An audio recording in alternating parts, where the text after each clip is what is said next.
David, il y avait sacrée émotion aussi sur la ligne d'arrivée. Racontez-nous tout, qu'est-ce qui vous est passé par la tête aujourd'hui?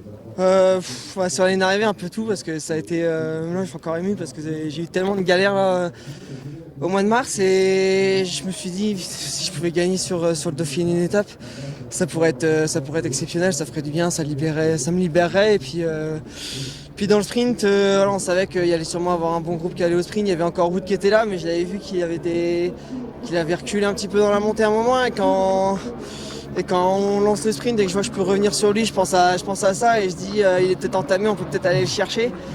Et au moment où je le passe, en fait, il lève les bras en même temps. Du coup, j'étais déjà passé et ouais, quand je passe la ligne, ouais, j'explose. Quoi. Je suis presque le plus heureux des hommes.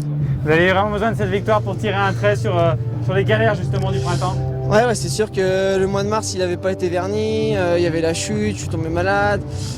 J'ai eu le Covid, j'ai été fatigué. Enfin, il y a toute une énorme partie de saison qui était oubliée. Et puis j'avais dit de toute façon que c'était qu'on tirait un trait dessus, que ça partait sur une nouvelle saison, un nouveau début de saison. Donc voilà, il y a le Dauphiné, il y a une super étape. L'équipe a été grandiose aujourd'hui, on a très bien couru. Et voilà, maintenant c'est focus sur le chrono de demain et sur le week-end alpestre qui arrive. C'est la première fois, l'une des premières fois qu'on vous voit aussi ému. Ouais, parce que j'ai cherché depuis longtemps, celle-là on va dire. Quand on est français, gagner sur une des 3 grandes courses World Tour en France par étape, c'est quelque chose. C'est des courses que je regardais quand j'étais gamin, donc m'imposer sur une de ces courses, c'est vraiment important pour moi, surtout devant la concurrence qu'il y a eu aujourd'hui. Le contre-la-montre, vous l'avez préparé? Ouais, on l'a bossé, j'ai hâte de voir ce que ça va donner. Je crois que j'ai Wood qui part juste derrière moi à 2 minutes, donc logiquement s'il revient pas sur moi, ça devrait être normalement plus ou moins un bon chrono. Donc voilà, on va d'abord savourer un petit peu ce soir et on va se mettre dans le chrono petit à petit demain. Toutefois, vous l'avez beaucoup travaillé, le chrono, on l'a vu en Algarve notamment. C'est une discipline maintenant que vous aimez un peu plus?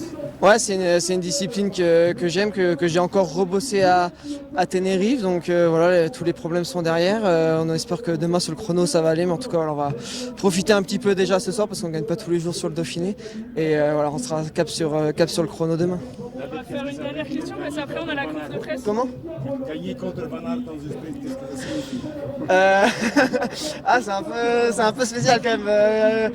Sprinter à côté de Van Aert et passer Van Aert sur un sprint après coup, me dit que c'est peut-être un petit peu fou, mais voilà, c'est réalisable et ça montre que tous les coureurs peuvent être battus un jour ou l'autre. Merci. Merci beaucoup. Ah, ouais.